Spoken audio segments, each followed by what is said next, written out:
Amigos, boa noite. Como vocês perceberam, a Lívia é uma pessoa muito amorosa. Deem um desconto devido a respeito da minha pessoa, por gentileza. A nossa posição é de um simples servidor.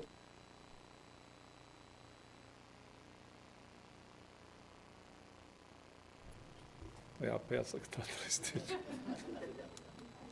Muito bem. Pessoal, nós vamos refletir um pouco hoje, trouxemos para as nossas reflexões, tão logo eu consiga mudar, é um mistério, porque tem luzinha, mas não muda. Tá, porque tem luzinha, mas não muda. É a peça que está aqui atrás. Aham. Não, mas você vê, tem dois. Muito bem, para as nossas reflexões, nós trouxemos esse tema, libertando-se da culpa. Evidentemente, se nós estudamos a doutrina, mesmo que estejamos iniciando os nossos estudos, nós já percebemos que o espírita, ou melhor, por que não dizer o cristão, ele não pode, com o conhecimento que tem, ficar amarrado na questão da culpa. Sentir-se culpado é não utilizar do processo do auto-perdão. Na realidade, nós temos que entender que essa questão da culpa, por isso dissemos, o espírita não pode se sentir culpado. Ele tem que apenas alterar a culpa para a responsabilidade e, com isso, fazer uma mudança. Tanto é importante o processo do perdão, começando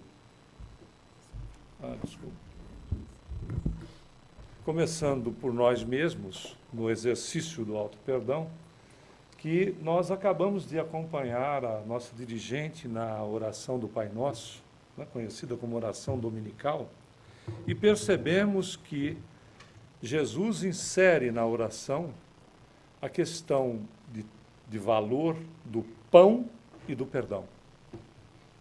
Não é? O pão nosso de cada dia. Perdoai-nos as nossas ofensas ou as nossas dívidas. A importância do perdão é tamanho que está inserida na oração que foi solicitada a ele que nos ensinasse, tanto quanto o pão. É por isso exatamente que nós precisamos encerrar essas situações e nos libertar de algo que nos prende ao passado. Não é? Toda criatura, até porque isso já não é conhecimento do Espiritismo apenas, o nosso inconsciente não tem tempo. Nós não temos tempo para o inconsciente. Aliás, o tempo, como nós medimos, passado, presente, futuro, ele existe para nós no nosso nível evolutivo no planeta em que nós nos encontramos. Se nós mudarmos de dimensão, e não precisa ser de dimensão relativa a outro planeta, dimensão relativa à Terra mesmo, dependendo da dimensão que nós nos encontremos, ainda na condição do planeta que nós estamos habitando, há algo que se aprende em 50 anos na nossa dimensão, dependendo de onde nós estivermos, nós aprenderemos em 5 minutos. Claro, tem que haver capacidade do espírito para isso. Em comunicações que nós recebemos, é simples de verificar. Livro lançado em 1944, no nosso lar, traz informações sobre tecnologia que nós ainda não detemos. Uma delas é o aeróbus, um veículo que se move por eletromagnetismo sem ter um trilho ou qualquer outro elemento de sustentação. Então, são situações que nós já verificamos e esta dimensão onde se localiza nosso lar está aqui do nosso lado. Imaginemos quando nós falamos de dimensões que estão mais evoluídas e mais distantes. Em relação à questão de distância, também não existe essa proporção. Mas esta questão que nós nos relacionamos, é importante nós notarmos que, como não existe tempo para o inconsciente, isto é provado por processos, por exemplo, Vamos começar pela parte negativa, por processos obsessivos, onde encontramos, por vezes, obsessões que acontecem de 300, 500, 600, 1000 anos.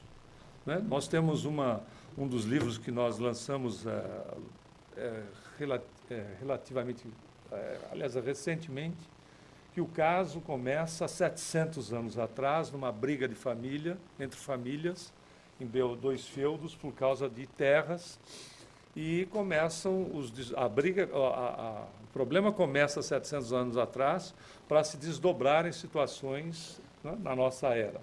Ou seja, provando literalmente, tanto quanto os aspectos de felicidade, né?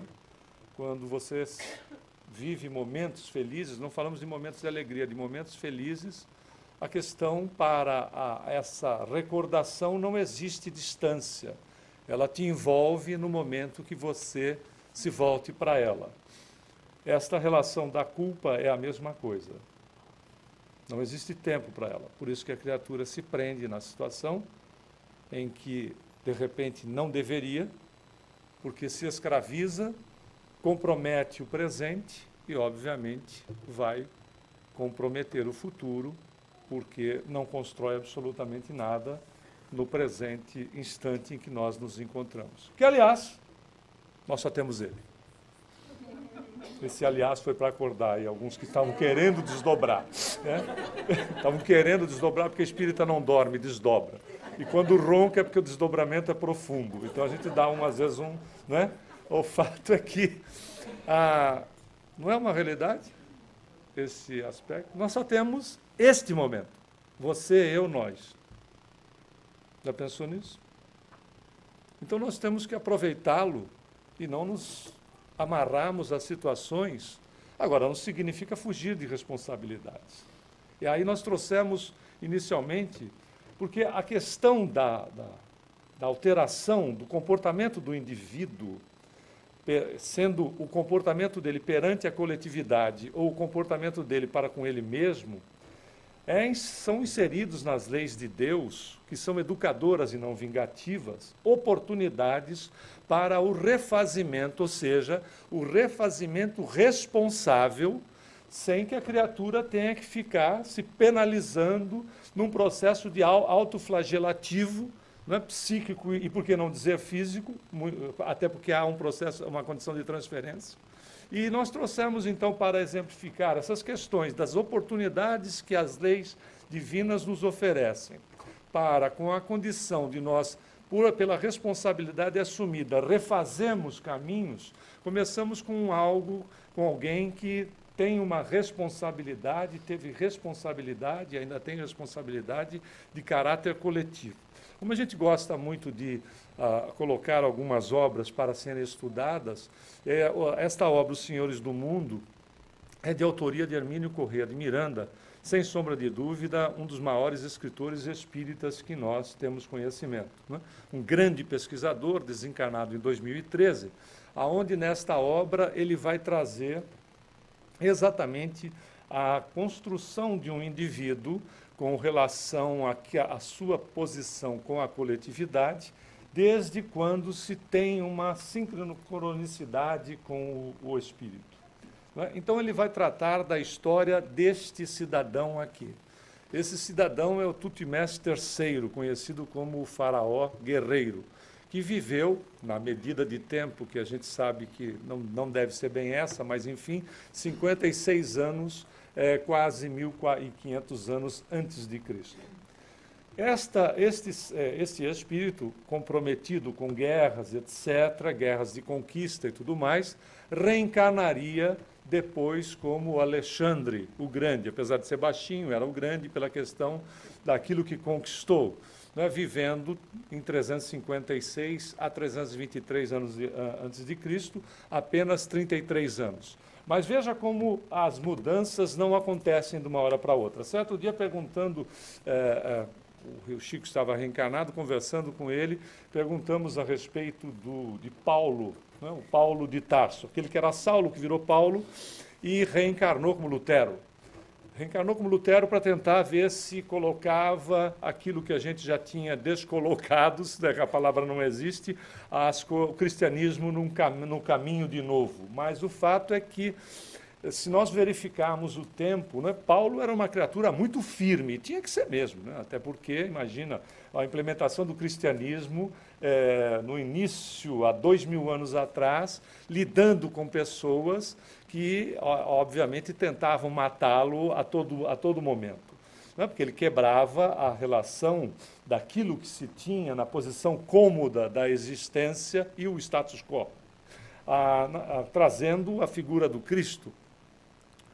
E entre Paulo e Lutero, nós temos uma distância considerável, né? Mais de 1000 anos. E perguntando para o Chico, dizendo, mas Chico, Lutero também era um sujeito muito firme. Pois é. 1000, 2000 anos para mudar uma criatura não é nada. Porque Deus não violenta as pessoas.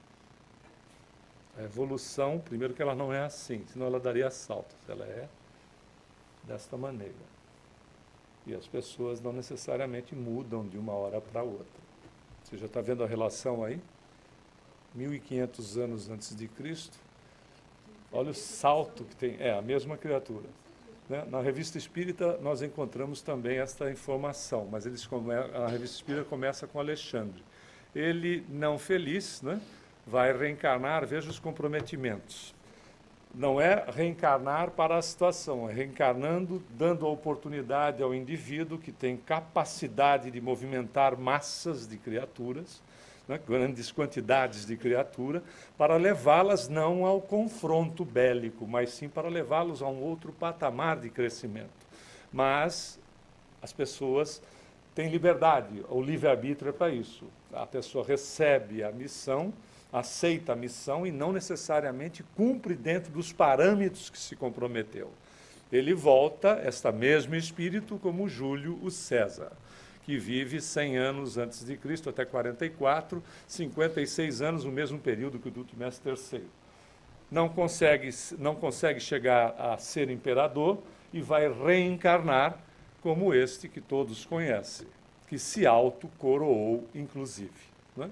Que foi Napoleão Bonaparte, que vem com uma missão importantíssima de caráter coletivo. Napoleão Bonaparte viria para exatamente levar as condições republicanas para a Europa de uma maneira geral, quebrando as estruturas feudais, etc., as estruturas ditatoriais existentes. Ele levaria junto com isso, tanto é que nós encontramos uma reunião no plano espiritual, nós encontramos lá no Brasil, Coração do Mundo, Padre do Evangelho, quando há uma reunião no plano espiritual, colocando a oportunidade de que o espiritismo seria levado para a Europa, né, exatamente quando fosse levado os aspectos republicanos. Deu no que deu. Né? A condição de querer ser imperador, ele não só se autocoroou, que, ao contrário de levar liberdade, fraternidade, etc., ele leva a desgraça para os povos, se comprometendo mais uma vez. Mas o interessante é que, veja, a oportunidade é dada para o indivíduo, não para que ele carregue culpas, mas para que ele assuma a responsabilidade e refaça o processo que vem fazendo de uma maneira agora diferente. Porque tinha maturidade já para refazer tudo aquilo, todo o caminho desastroso que vinha através do seu livre-arbítrio. Simples assim, é como as leis funcionam, como as leis de Deus funcionam na nossa vida. Para nós não ficarmos nessas grandes figuras, nós trouxemos um caso simples. É um caso que você pode encontrar, não tem tradução para o português, em Other Lives, Other Selves, que é deste psiquiatra Roger Uger, desencarnado em 2011, em United Kingdom, ele traz casos interessantes que o Hermínio Miranda vai trabalhar, e aí você já encontra em português, Na Memória e o Tempo. Ele pinça um dos casos, entre tantos outros que ele pesquisa, nesta obra que é da sua autoria. Ele vai pegar um desses casos do Uger para trabalhar com os aspectos apenas do Uger e depois, do Roger Uger, e depois inserindo as condições da própria doutrina espírita. E o caso ele inicia dizendo o seguinte: não há como ignorar ou atropelar as salvaguardas éticas que a lei cósmica embutiu nos seus dispositivos corretivos, indispensáveis ao processo evolutivo do ser. Ou seja, as leis que existem estão fixadas em nós, na nossa consciência. Não tem como adulterá-las. Aliás, a consciência é o campo divino do Criador na criatura. A gente não consegue adulterar. Nós podemos até encobri-la, mas não adulterá-la. As leis que estão inseridas em nós. Por isso que o processo corretivo se dá de nós para conosco, à medida que nós vamos despertando conscientemente, e não é tudo de uma vez. Ou seja, somos, no final, herdeiros de nós mesmos, herdeiras de nós mesmos, dos nossos pensamentos e das nossas ações.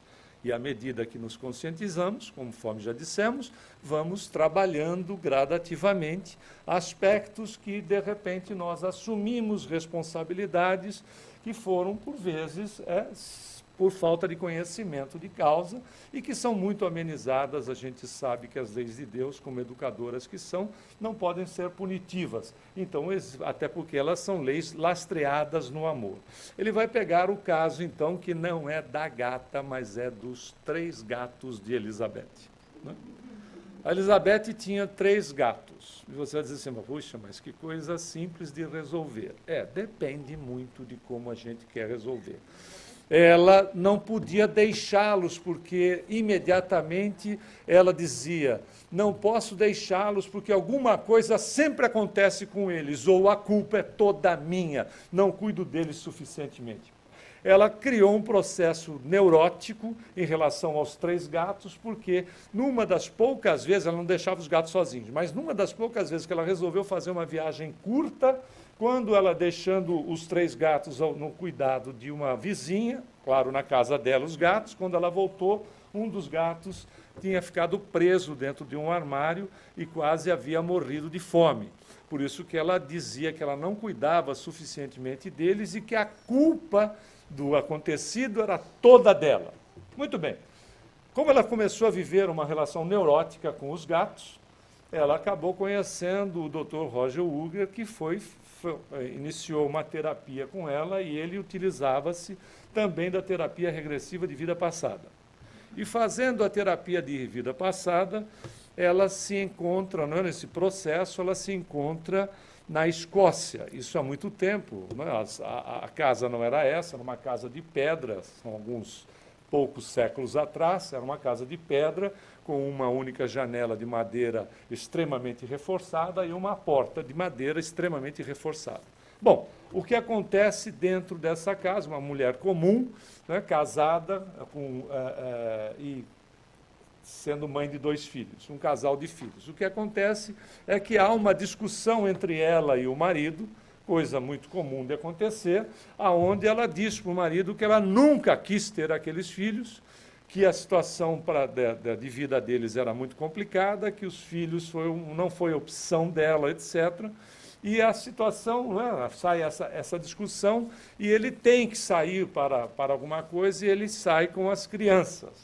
Bom, sai para resolver alguma coisa no vilarejo próximo, quando volta, começa no meio do caminho uma tempestade de neve. Quem conhece a Escócia sabe que tempestade de neve lá não é para qualquer um.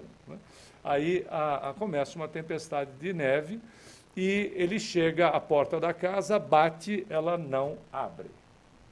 Ele continua batendo na porta da casa e ela não abre. Ele vai para a janela, ela não abre, ele força a janela, não consegue abri-la, tenta fazer isso na porta, esmurrando porta, chutando a porta, não consegue abrir a porta de maneira alguma, e ela lá de dentro diz assim, eu não vou abrir, né? Ele que se vire e vá para uma estalagem com as crianças. Bom, ele faz a tentativa, ele pega as crianças, debaixo daquela nevasca toda, coloca as crianças numa carroça, numa pequena carroça, para levá-las e se abrigarem numa estalagem.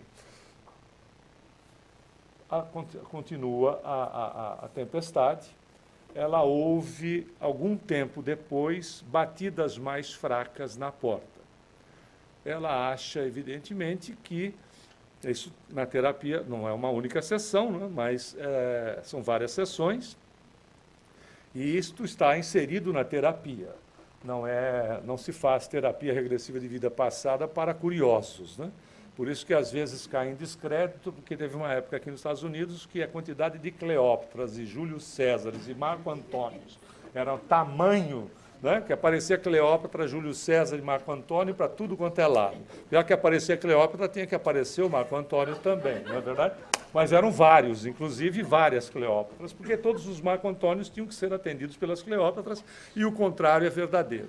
Bom, o fato é que há uma batida, ela acha que ele voltou, mas diz assim, não vou abrir. E não abre. Muito bem. De manhã, vencendo a barreira da neve ao abrir a porta, encontra o casal de crianças mortos na soleira da porta e o marido morto mais para frente. Na tentativa de ir em busca da estalagem, ele tem uma hipotermia e morre no meio do caminho. E as crianças voltam, a batida fraca do menino, mas, como ela não abre, eles desencarnam na porta da casa. Por mais duro que fosse, o sentimento de horror é inevitável. Não é verdade? Ela só tirou a vida do marido e dos 2 filhos. Numa situação de não aceitação daquilo que estava acontecendo na vida dela, e ela chora e pronuncia pela primeira vez naquela existência a frase que ultrapassaria as barreiras do tempo. A culpa é toda minha. Percebeu? Não tem tempo. Lembra-se quando nós dissemos, não tem tempo para o inconsciente. Tanto é que a frase em relação aos gatos é a mesma. A culpa é toda minha. Num processo, não que ela lembrasse da existência, mas o trauma é tamanho que fica registrado, né, exatamente a expressão na hora que ela encontra as crianças desencarnadas na porta de casa. Bom, o que acaba acontecendo? Na sua mente, ela leva para a existência seguinte. Ela não confiava em si mesma para cuidar de ninguém, nem mesmo de gato. Então, há um processo de insegurança, pela questão da relação da culpa, há um processo de insegurança tamanho, que ela não se sentia segura nem para cuidar de gato. Outra coisa, o inconsciente dela continuava enviando ao consciente uma mensagem de aflição, um comportamento neurótico com os gatos, de que algo iria acontecer com eles, por conta do registro do que acontece com a família. A regressão, segundo Roger Wilger, teria feito um enorme alívio para ela, em ela tomando conhecimento do processo, porque regressão de memória não é para tomar conhecimento daquilo que se foi, mas daquilo que está impedindo do que se seja hoje. É por isso que se faz na terapia, quando necessário, esse processo. Né, para poder tirar a pessoa, fazer com que a existência atual não esteja compromissada pela ocorrência do passado.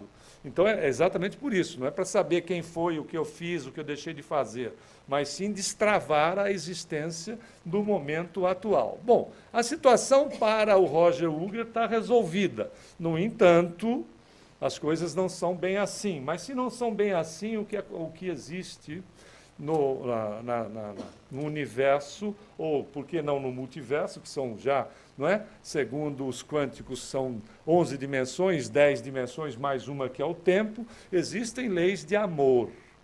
Essas leis não levam o indivíduo para a questão de se culpar, e sim resolver a situação no tempo devido, acontecendo da seguinte maneira: algum núcleo de culpa ali não resolvida persistia ainda nela, apesar de ter aliviado pelo conhecimento de causa. Mas a situação era, a consciência ética dela tinha perfeito conhecimento de que havia erro de procedimento a corrigir para continuar a sua evolução. Esse é exatamente o mecanismo da reencarnação. Simples assim. Se a gente tem um problema muito grande com alguém, e esse problema não se resolve, tem uma maneira fácil de fazer isso. Reencarna os dois.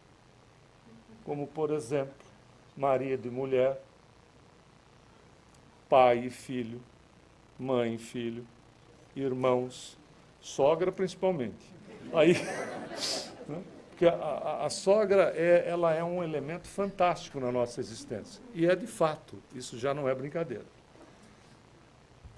Ela é um elemento de correção do indivíduo, porque ninguém vai cuidar da filha dela ou do filho dela do jeito que ela cuida. É um carinho, um cuidado que o outro elemento não pode ter a mesma habilidade, não é?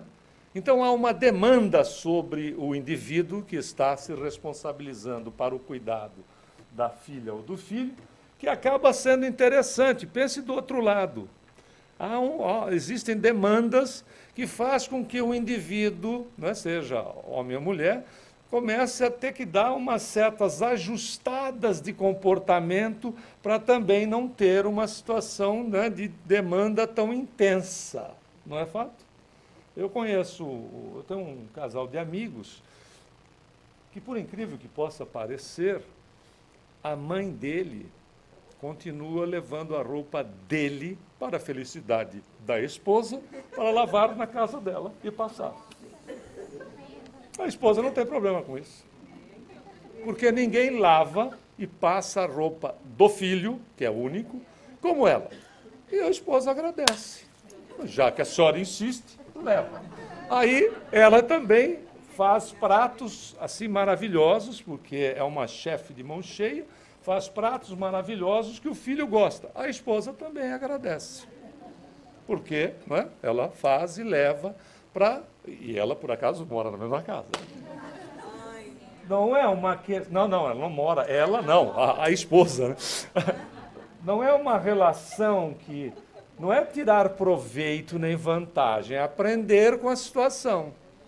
Se você põe uma barreira ali, a coisa só vai ficar pior.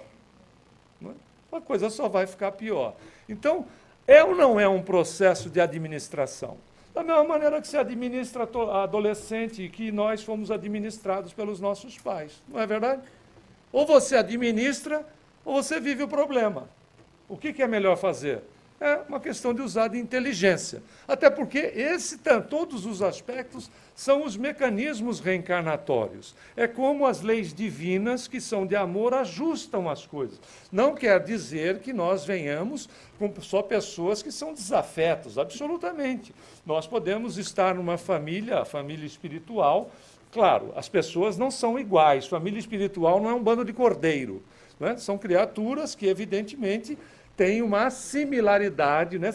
Tem uma similaridade onde a grande maioria dos eventos de importância, né, tem uma conjunção. Não quer dizer que todos tenham que gostar do azul desprezando o amarelo. Todos têm que torcer para o mesmo time de futebol, etc. Absolutamente. Se você tem um quadro deste jeito... Outro dia eu tomei conhecimento de uma família, um grupo pequeno, que você tem um processo de fascinação ali. Mas se você tem um quadro que todo mundo tem que pensar da mesma maneira, agir da mesma maneira, você tem um problema de fascinação. As pessoas estão num processo de obsessão entre elas e num processo que é de fascinação. É uma coisa impressionante. Então não é isso. Família espiritual não é todo mundo igual. É uma situação onde a grande maioria dos aspectos que tem importância fundamental tem uma relação positiva entre eles. Essa é um processo. Muito bem. Na mesma família, isto acontece de nós encontrarmos essas criaturas, mas também outros elementos que são nitidamente, por vezes, estranhos. Isso é uma beleza para nós que somos espíritas, porque, segundo o Livro dos Espíritas, os maus se melhoram em contato com os bons. Então, se você tem uma peste dentro de casa, porque sempre a peste é o outro, né? Como dizia Jean-Paul Sartre, o inferno são os outros, na única peça que ele fez. Aí, o inferno sempre são os outros. Então, se você tem uma peste, saiba você que você é um espírito evoluído, os demais também são para aturar a peste. Porque se você não fosse evoluído, a peste não vinha para morar com você. Ponto, olha que maravilha. Tudo tem um porquê, não é verdade? É a mesma coisa quando a gente se torna espírita, se é que não veio de berço, que também não é muito comum. Não é? A gente vem para o centro espírita, ouve a palestra e diz assim, essa aqui é para o meu marido, ele é que tinha que estar aqui. Ou para minha esposa, ou para o meu filho, para minha filha, ou seja lá, para o meu chefe, para o meu funcionário e coisa do gênero. Eu, participando de uma reunião de evangelho no lar, certa feita com uma senhora que nós conhecíamos, e íamos a convite com uma certa regularidade, tudo aquilo que era lido no Evangelho segundo o Espiritismo servia para alguém da família dela. Nunca servia para ela. E quando ela leu a respeito do orgulho, um dia ela disse assim, eu já fui assim. Aí não dá para competir, né? Nem com o currículo que ela passou aqui, né? Não dá para competir. Realmente não dá. Ora, faça-me um favor. Né? Quando nós chegamos num grau desse, nós não estamos mais nem nesse planeta, não é verdade? A gente já não tem mais que espiar coisa nenhuma, nem... O mecanismo para nós é de missionários e missionárias, né? Não é mais assim. Muito bem, mas vamos em frente. Bom, vamos voltar para os gatos da Elizabeth, para a gente, né, dar continuidade aqui. As experimentações, então, em busca de sanidade emocional. Olha que beleza que é a lei de Deus. Aprender a amar os gatinhos e cuidar deles, poderia mais tarde reassumir a tarefa de cuidar de gente. Não falamos a princípio? A divindade não impõe nada para ninguém. Ela dá oportunidade e ensina com amor a criatura, como você não teve pela inexperiência da existência anterior, ou seja lá quantas forem, não pela inexperiência de vida, pela sua maneira de ser, você não teve a oportunidade, você não foi feliz na administração daquela situação, não há necessidade de enfiar todo mundo junto de novo. Vamos começar de uma maneira sutil. Às vezes você vê que a pessoa não é capacitada na administração de contato pessoal e surge na vida dessa criatura um pet, cuja relação ali passa a ser um exercício de amor entre a pessoa e o pet que ela tem, seja um cãozinho, um gato, seja lá o que for, é um exercício que está havendo ali. A divindade encaixa as coisas, não de uma maneira, não é que nós tenhamos, que seja mandatório, surge. É o educador, ele coloca na frente da pessoa, de maneira sutil, a oportunidade da criatura se autoeducar. É como funciona, é uma maneira fácil de resolver. Claro que a regressão foi benéfica, colocou lá o episódio da neura dela no relacionamento com os gatos, em perspectiva e hierarquia que são adequadas para melhor entendimento do problema, mas isso não é tudo, né? É a mesma situação nossa, nós despertamos para a situação. Tipo assim, eu não deveria ter feito. Despertou para a situação. Eu não deveria ter feito, e aí começa o processo autoflagelativo. Não, pelo contrário, não deveria ter feito. Preciso fazer diferente a partir de agora. Não é viver na culpa. Absolutamente, mas há que se fazer o serviço de reparação, que é diferente. Assume-se a responsabilidade, vamos procurar reparar. Reparar não é uma condição de, vou ter que reencarnar com todo mundo, não é bem isso. Existem mecanismos os mais diversos que são disponibilizados para todos nós diante da lei, né? Causa e efeito no Evangelho. Então, não é a terceira lei de Newton, que é ação e reação. É causa e efeito, que Aristóteles, no ano 4 a.C., já trabalhava com as questões de causa e efeito. Eu sou elemento causador.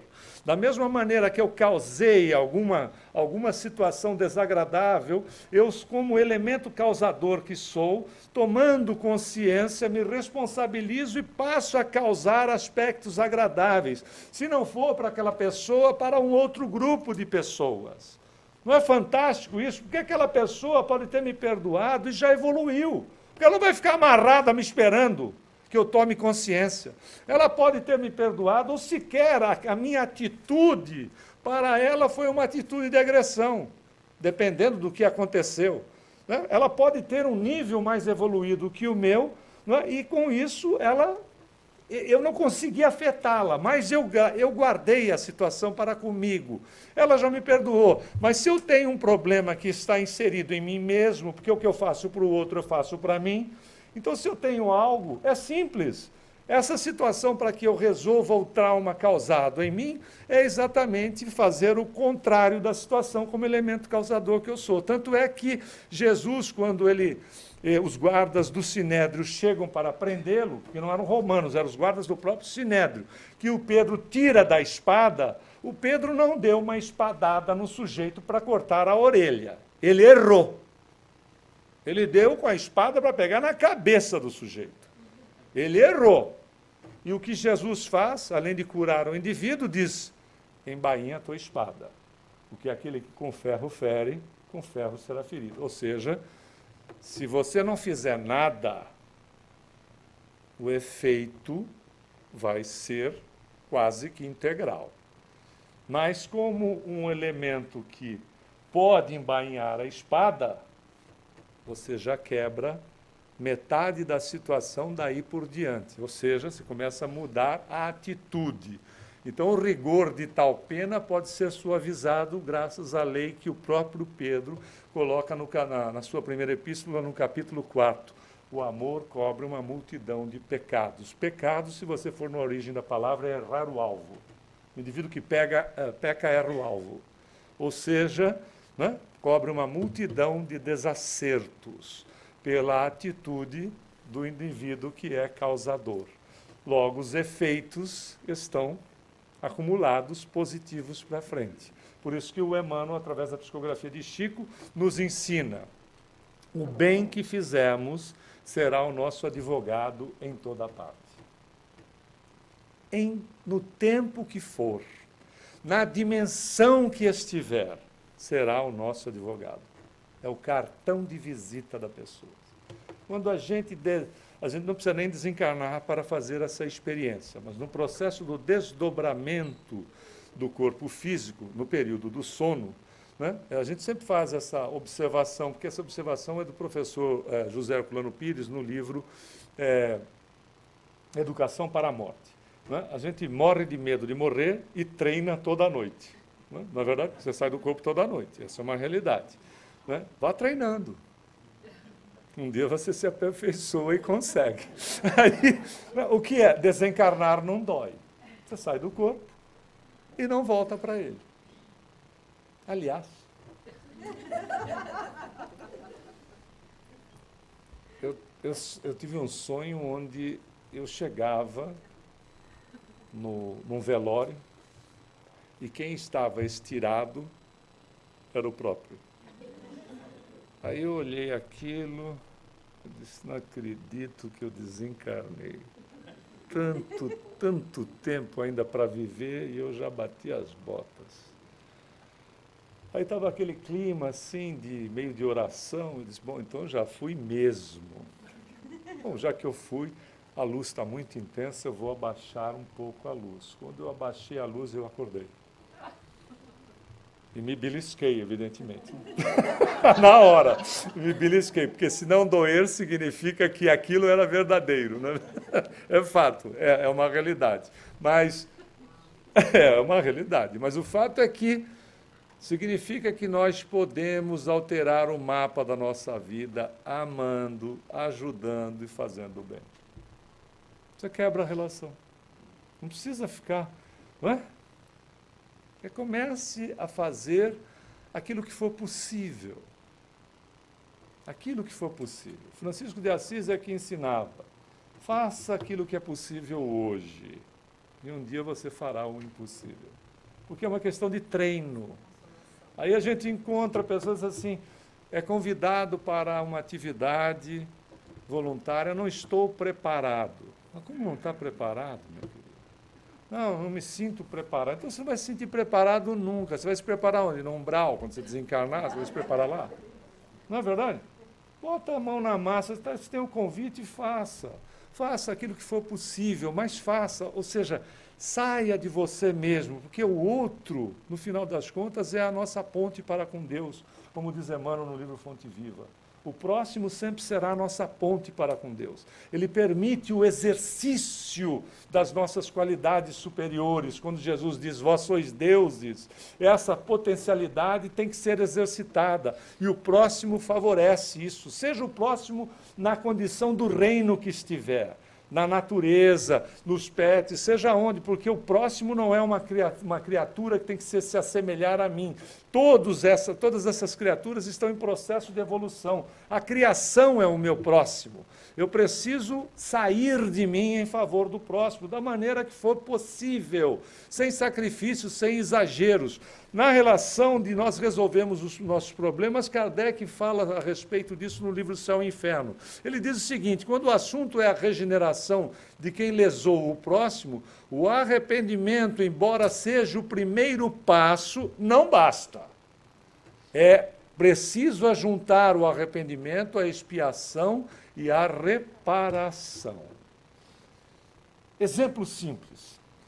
Você estava entrando, de repente, aí para sentar mais no centro e pisou no pé da moça. Se você pisa no pé da moça, imediatamente, se você pisou, você pede desculpas, evidentemente, né, pela situação causada. Mas, e aí, provavelmente, se o pisão não foi muito forte, essa desculpa dela para você vai ser de 15 segundos. Mas se ela fez a unha hoje, você pisou, pode ser que essa desculpa vá demorar uns 15 minutos. Né? Se ela tiver unha encravada, aí, meu querido, você pode ter problema obsessivo. Né? Porque aí a coisa muda de figura. Mas o que acontece? Qual é a situação? Houve o problema, eu causei o problema. Não é isso? Eu sou o elemento causador. Eu peço desculpa. Qual é o desconforto que eu tenho? A expiação. Eu dizer, puxa, que coisa desagradável. Não é verdade? É desagradável. Eu olho para o pé da moça, acabei de estragar a unha que ela acabou de fazer, pagou uma grana e tal, eu estraguei. Fica aquela situação de desconforto para comigo. Se eu não tiver desconforto nenhum em relação a uma situação tão simplória quanto essa, significa que eu tenho o couro de rinoceronte. Vou precisar de situações mais energizadas para rachar isso. Eu tenho o desconforto. Esta é a expiação. É o desconforto com a situação. Mas não basta eu ter o desconforto. É preciso que eu faça a reparação. O que é que eu faço? O que você faria? Pago o pedal. Olha, eu posso fazer alguma coisa em relação a isso? Há um custo, há um dano, e eu gostaria de reparar. Mas isso é um processo simples, como exemplo, para qualquer situação na vida. Eu tenho um problema de natureza superior a qualquer outro detalhe, né, na vida, eu peço perdão e eu tenho que resolver isso comigo. Mas a pessoa não me perdoou, passou a ser problema dela. Eu fui pedir perdão, passou a ser problema dela. A expiação eu já tive, porque é o desconforto que eu tenho com a situação de ser o causador, se eu tiver consciência disso, evidentemente. Né? Mas uma hora que eu tiver consciência, eu tenho esse desconforto é natural. Ele existe, mas ele não pode ficar, né, nos maltratando. E eu faço a reparação. A reparação, por vezes, se dá de uma maneira, né, efetiva. Por vezes, é uma maneira que funciona para a eternidade. Você teve um problema com alguém. Você vai lá e pede perdão, se essa pessoa estiver ainda reencarnada. A pessoa não te perdoou. Você pode fazer, então, você já teve a atitude de pedir o perdão, você vai fazer a reparação. Já teve um desconforto, né? Vai fazer a reparação. Como? Ore por ela. Ore por aquele que te calunia e te persegue. Recomendação de quem? De Jesus. A oração faz transformações no tempo que são significativas. A prece que você faz para o outro alcança resultados no tempo que são inimagináveis. Um deles é a amizade de uma criatura dessa no futuro, principalmente quando você tem a oportunidade de se vingar, quando o prejuízo é exatamente o seu. Quando eu tenho a oportunidade de me vingar e eu perdoo a pessoa, eu estou construindo uma ponte de amizade que não será hoje. Mas um dia essa criatura consciente vai entender a minha atitude. E eu terei formado o quê? Amigos. Quem disse isso? Paulo. Fazei amigos com a riqueza da iniquidade, da injustiça. Não é virar capacho dos outros, mas é, de fato, fazer uma mudança na sua vida, na nossa vida. Senão Jesus teria vindo a troco de nada para o planeta. A troco de nada. E Jesus vem para fazer mudanças significativas, entendendo bem que tudo o que acontece dentro dessas leis, evidentemente, ela não é vingativa nem mesmo punitiva, mas ela não se deixa enganar, até porque ela está na consciência da criatura. Nem exerce, né? ela nem de exercer o papel educativo que lhe cabe, ainda que através da dor. Não precisa desse elemento. O elemento dor não precisa.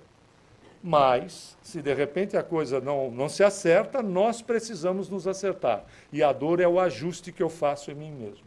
Chega um determinado momento que eu me preciso do ajuste. Até porque eu estou fora do meu centro.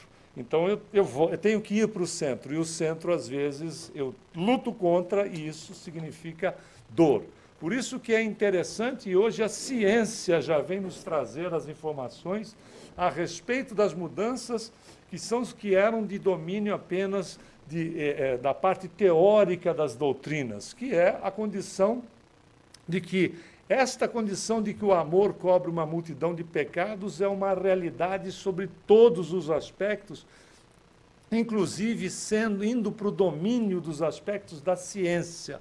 Tanto é que esse mecânico quântico aqui, que é o Jeffrey Santinover, ele diz o seguinte: todos os estímulos que nós recebemos do meio ambiente se transformam em ondas eletroquímicas. Está nesse livro Cérebro Quântico, que ficam reverberando em nosso córtex como possibilidades.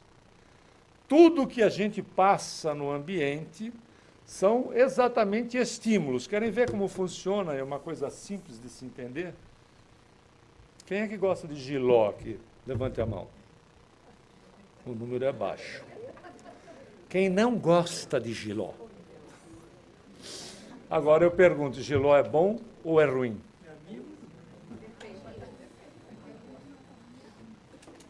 O estímulo não é o mesmo?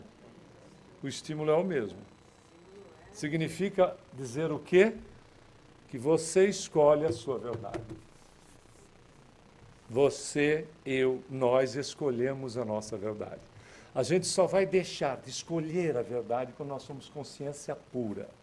Aí nós seremos a própria verdade manifesta em si. Enquanto isso, você escolhe a sua verdade. Olha que coisa fantástica. Se você acha que é desta maneira, não tem jeito, porque é uma condição respeitável. Né? Até porque já se sabe, isso é de domínio científico já de muito tempo, o meu cérebro não sabe distinguir o que é verdade do que é imaginação. Tudo é uma verdade. A fantasia é uma verdade, tanto quanto a ação. Por exemplo, se você gosta de pudim de leite condensado, então imagine o pudim de leite condensado sendo cortado suavemente. Primeiro tem toda uma operação, né?